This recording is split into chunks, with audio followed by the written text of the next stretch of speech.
Alright guys, I want to apologize in advance. I don't have the first part of this video that shows the ticking or the shaking of the truck because it was just very slight and sometimes rare. But basically when it did, it was really quiet and it was in idle. You could hear the truck make a small little electrical tick from inside the engine bay. I narrowed it down to a spark plug. And basically what would happen from inside the truck was it would tick. Just one little tick. It would shake the truck just a little bit, kind of like a little pulse, you know, just vibrate a little bit. And then it'd go away, come back again like a few seconds later, tick, shake again. Now this would happen in usually like pairs of 3 or 4s.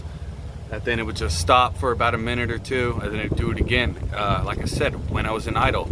Obviously I didn't notice anything while I was driving, but I paid attention to the RPMs, kept it real quiet, and I didn't hear much. So it seems to just be an idle problem. But all I did was just replace the spark plug wires, and that seemed to fix the problems. I don't hear any ticking, and it's idling pretty strong now.